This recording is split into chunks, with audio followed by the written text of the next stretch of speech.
Dumah entered the quiet halls of an empty cathedral. It was old, much older than the Imperium or any of his brothers, but long abandoned. Its age was clear to him, and it remained in remarkable condition. It was as if someone had worked tirelessly to maintain it. A lone caretaker, or priest perhaps. Dumah speculated as he wandered through the church's impossibly large halls, filled with excessive decoration and ornamentation, grandiose for grandiosity's sake. Dumah muttered to himself, and then his eyes caught sight of a painting. It was a man who bore a striking resemblance to his father, yet different enough to be someone else. "How many lives had you lived before we met, father?" The young Primarch asked himself with a chuckle, before moving on through an archway to reveal an enormous white room filled with countless pews, and in the middle lay a long red velvet carpet with a gold trim. Above his head, a mural of angels and babes in the clouds, in what could only be described as the human concept of heaven. Yet the marble walls were bare, symbolising the church's purity. At the end, his brother, Lorgar Aurelian, knelt in simple brown robes. He had never met his brother before, but his uncle had spoken much of him, and yet he never imagined how accurate Malcador's description would be. A Primarch that believes in foolish superstition, that was thinking of mortals. How could this be? The thought nagged his mind. Primarchs were supposed to be the embodiment of the imperial truth, his father's will, and yet here his brother knelt in defiance of the Emperor's edict. As Dumah made his way towards his brother, he held his advance a few feet behind the Primarch as he observed him in silent prayer, as if Lorgar were a specimen to be studied rather than a brother to be embraced. "Did you know that this place is thousands of years old?" Lorgar spoke softly, as if he were expecting him, as if they were old friends. "Nothing else exists on this planet, yet this cathedral remains. Such is the strength of faith," Lorgar said in praise before coming to his feet, and for the first time the two came face to face. Lorgar's demeanour was one of a humble, unassuming man, and if not for his brother's height and stature, could be mistaken for a mortal man. Yet his deep green eyes, flecked with gold, were filled with an earthly wisdom that compelled men to seek the priest's guidance. Like his other brothers, Lorgar was a marvel to behold. Yet he saw no warrior. His olive skin, neatly shaven head and simple garments were a gentle reminder that he was a Primarch like himself, not one compelled by glory or battle honours, but the pursuit of truth and enlightenment. "Is it not simply coincidence?" Dumah rebutted. "Coincidence that the only building still intact on this desolate world is a church?" Lorgar chuckled. "No, coincidence is a word used by the unbeliever to explain what they cannot." Lorgar took in a deep breath. "Can you not feel that? The presence of the divine?" Dumah's dull grey eyes scanned the room for meaning but found no answer. "We are in an old, abandoned building, brother. All I see is cobwebs and dust and the memories of forgotten men, but I feel nothing." The 11th almost felt guilty for not having been struck by the same sense of awe and wonderment that the 17th felt. But this was beyond his understanding. For him, these were just tales spun by those in power to keep the masses compliant and docile, and yet his brother believed. They were cut from the same cloth. Out of 20 Primarchs, Lorgar was the only one compelled by faith. Dumah could not shake the feeling that it was an intentional flaw placed within his genetic code by their father. For what purpose, he could not say. Did our father question his own vision for humanity, or once envisioned a theocratic society for the Imperium? Dumah shook the thought from his mind.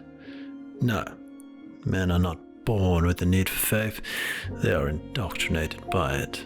How I envy the spiritually ignorant, Lorgar replied smugly. Ignorant?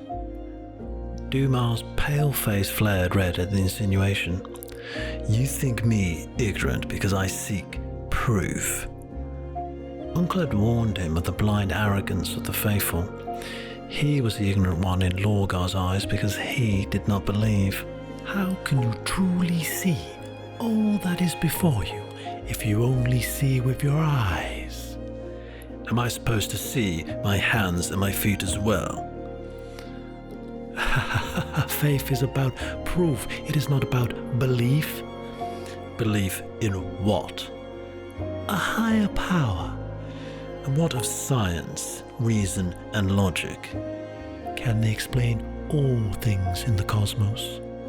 They explain more than religion can. But can they explain it all? No, but in time it will. And if it cannot, but it will. But if it cannot, then it is a form of faith. No, in time science will explain all things. Dumah snapped behind gritted teeth, the contempt on his face apparent to his brother. Come, Dumah, let me show you around this cathedral. The two walked through the archaic structure, flanked on either side by large stained glass windows, as light streamed through, giving the artist's depictions their own aura.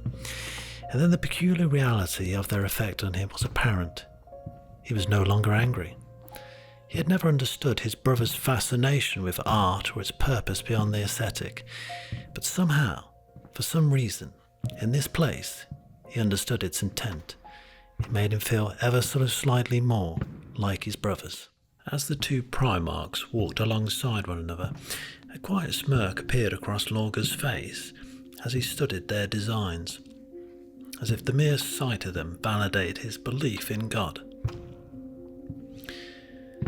Tell me, brother, did Uncle send you to meet with me?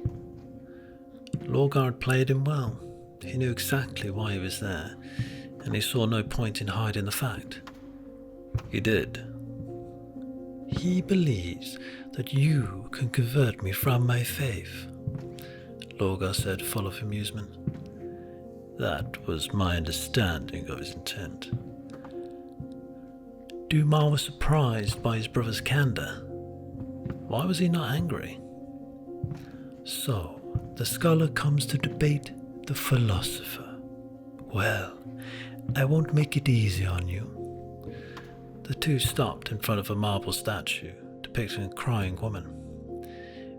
But if there is a brother that could do it, you would be my choice too. This was their first encounter. Yet Lorgar appeared to know just as much about Dumah as he did of him. You know my reputation. Of course, news travels fast in the Imperium.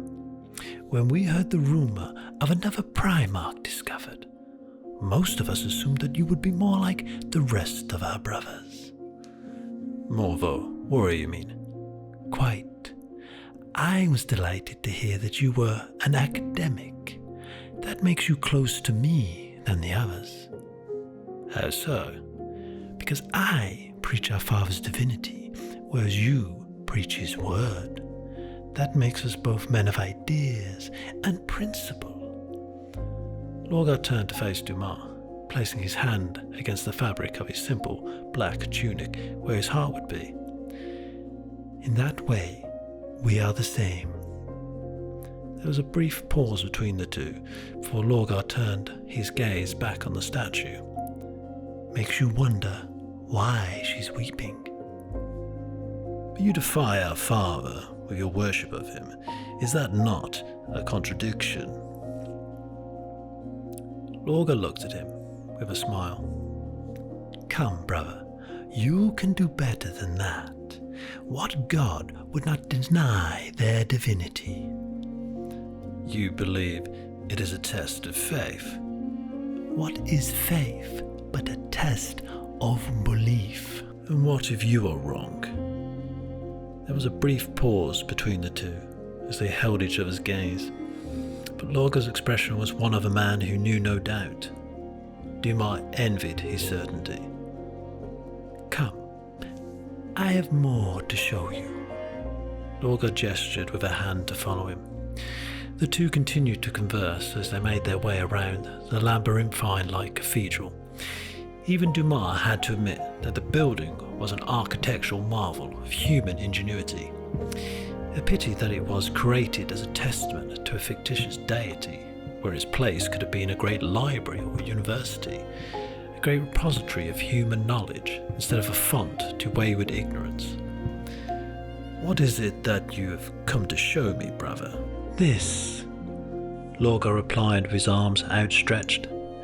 Does the beauty of its artistry not strike your very soul? He declared with a child's wonder. Appreciation for things of an ascetic quality is something that doesn't come to me naturally, brother, Dumah admitted with a tinge of embarrassment in his voice. Lorga stroked his chin. So you are focused on the mechanics of something, rather than how it meets the eye. That's how you understand the world, isn't it? Dumah replied with an awkward grin. It was as if his brother understood him. But how could a priest know his mind so well? They should have been anathema to one another, and yet a bond was forming between the two. Does my brother's faith provide him with insight, or does his insight lead him to faith?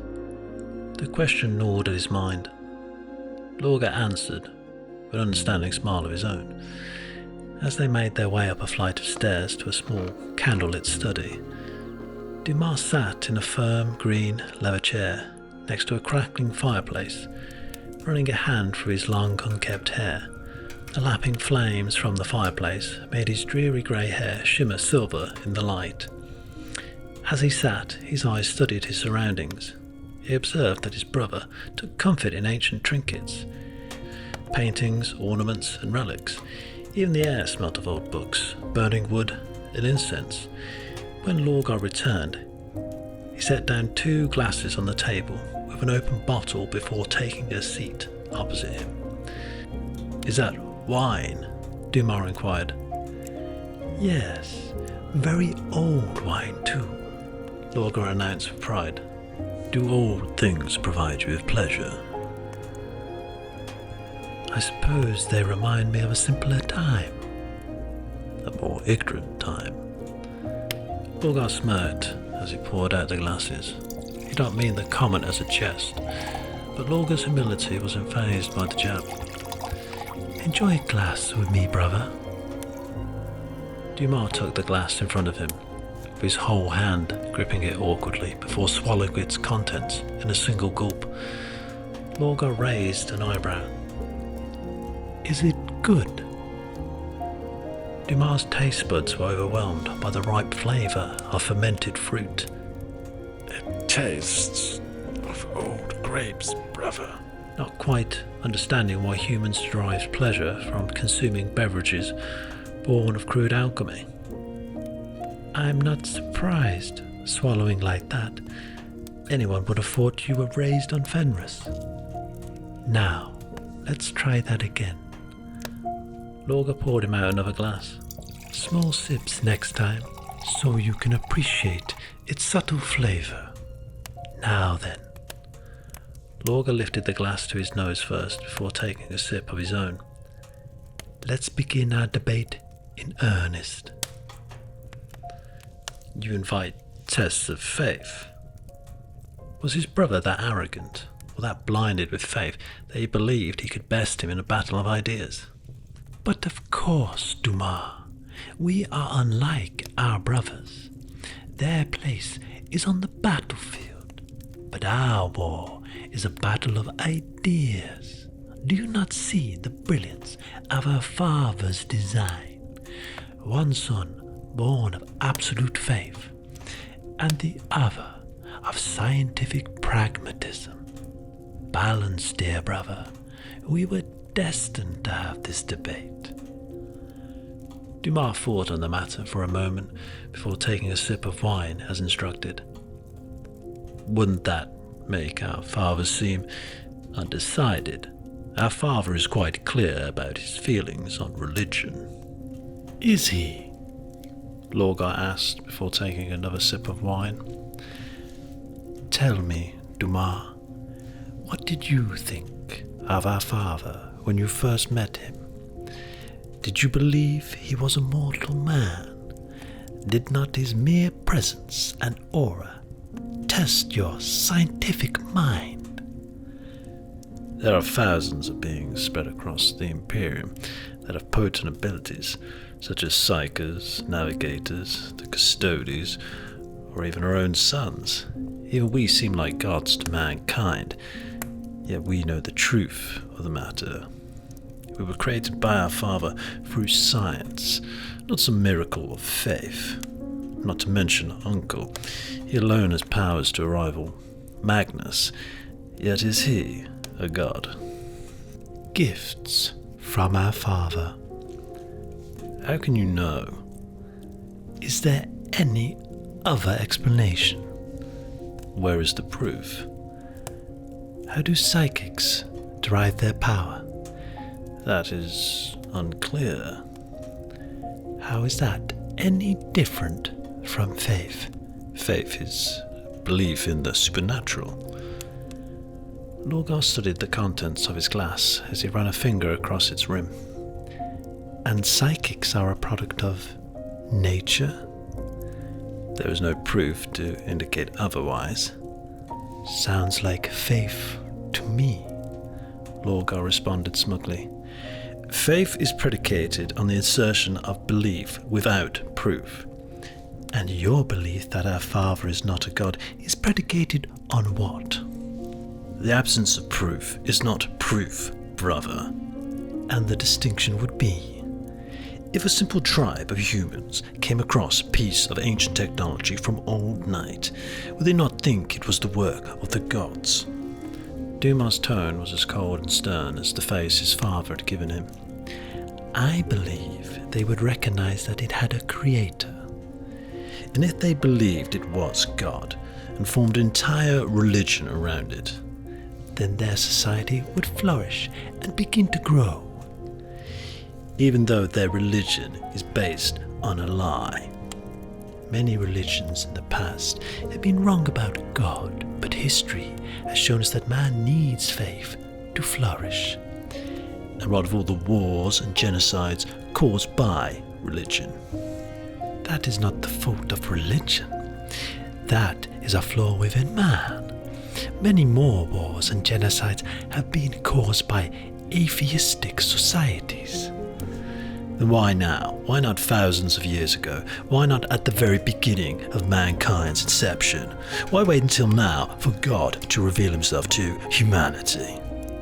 It is my belief that our Father believed that mankind did not need his direct intervention until after the events of old night. But now he understands that men need his guidance to prosper. But is God not all-knowing and all-seeing? Could he have not foreseen mankind's downfall? I see our Father as a flawed creator, not all-seeing, not all-knowing, but divine all the same. So you defy his will because you believe he is wrong? He created me to be this way, to spread his faith. How can my design be an accident? This is my purpose. Not a product of your environment. A coincidence, then, that I landed on a planet that honed my inherent predisposition. Some of our brothers were not so lucky. And yet, are they not made to be warriors? Did their experiences not make them as such? You yourself were discovered on a technologically advanced world. Yet another coincidence. why create so many warriors, not more scholars and philosophers? Because our father needs the crusade to progress quickly. Why? Perhaps to prepare humanity for a great threat down the road that only he can see. Yet another leap of faith. Dumah snapped in frustration. Lorgar answered every question with a question of his own, or made bold assertions without any evidence. It was infuriating, but he secretly admired his brother's confidence. It made each of his claims seem plausible. Is it? You are not the first envoy dispatched to report on my legion's progress, and you won't be the last. Our father desires for his great crusade to be completed with expediency. What other explanation could there be? Perhaps our father is impatient. Yet he is immortal. What does it matter to a god whether his crusade lasts 1,000 years or 10,000 years? Time is irrelevant to such a being. No, our father is preparing humanity for something. If this is your firm belief, why not increase your rate of compliance? What is a planet's loyalty worth without faith? Take our brother Conrad, for instance. He has conquered planets far quicker than I, but his empire is one built on fear. Fear is control. Fear is oppression. Fear is subjugation. The moment he turns his back, his worlds will rebel. Faith is inspiration. Faith is liberation. Faith is love. Our father may be displeased at the speed of my legion's conquest, but they are loyal, and so one of my worlds is worth 10 of Conrad's. But 10 is still more than 1. Yes, and when his empire fear descends into open rebellion, 1 will be more than 0. Lorgar retorted with a triumphant swig of wine. I understand your reasoning, Lorgar. However, our other brothers have higher rates of compliance than yourself and have fostered stable regimes. Are they not the example to follow? Tell me, Dumah, when you order your sons to gun down the innocent populace of a world, do you tell them it's for a better, more rationalistic society? For the first time, the 11th did not have a response. Faith calls to me because my conscience needs to justify what we have been ordered to do. I believe in our Father's vision for a united humanity, and when my great work is done, I will be able to look upon my worlds and know that I have brought them more than just war and death. I gave them a transcendent belief in something more than themselves, and if all were lost tomorrow, they would still have God as their salvation. That is my gift to humanity. Dumah paused for a moment to appreciate his brother's wine. How is it? It has a pleasant taste. Only pleasant? Forgive me, brother. I'm not used to indulging my primitive senses. I'm enjoying this beverage and our conversation. His brother was arrogant, bordering on cocky, but charming. He spoke his mind and said exactly what he believed. Even though Dumah did not find himself agreeing with Lorgar, he found that perhaps his brother was right about their father creating the two to test faith against science. The notion gave him a deeper sense of purpose and a growing fondness for Lorgar. I am glad, Lorgar said with a sincere smile. I do not pretend to agree with you, Lorgar, but I am beginning to gain an appreciation of your perspective. Perhaps there is some value in faith, even if our father does not see it.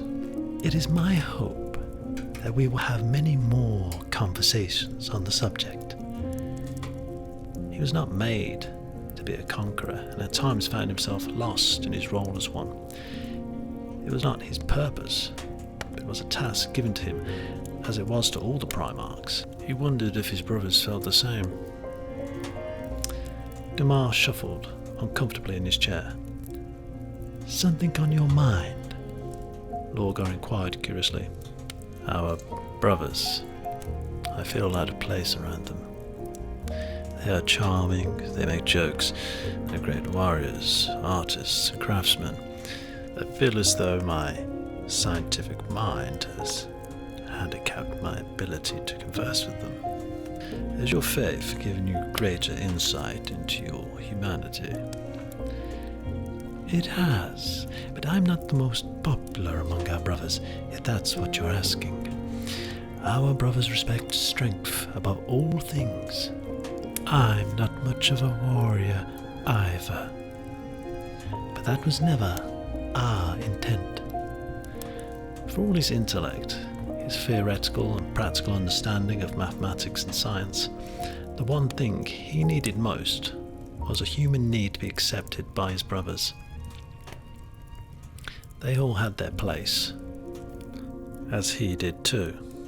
But where his father valued him for his mathematical mind and problem-solving skills, his brothers did not. They had a brotherhood with one another, but not with him. He was alone until this very moment. Lorgar saw the value in him, and it made him want to be more like the 17th. Could you teach me to be more like the others? No. I will teach you to be better, little brother, Lorgar replied warmly. Dumah let out a genuine laugh at his brother's joke. He was marginally shorter than Lorgar, so technically his little brother, although the same age. The two would continue their conversation long into the night. Debate and disagreement would ensue, but the two became close as they exchanged ideas. The scientist and the priest had found common ground in their devotion to their father, and in time their meetings would become a regular occurrence in the Great Crusade, often assisting each other's campaigns and engaging in honour duels between legionaries.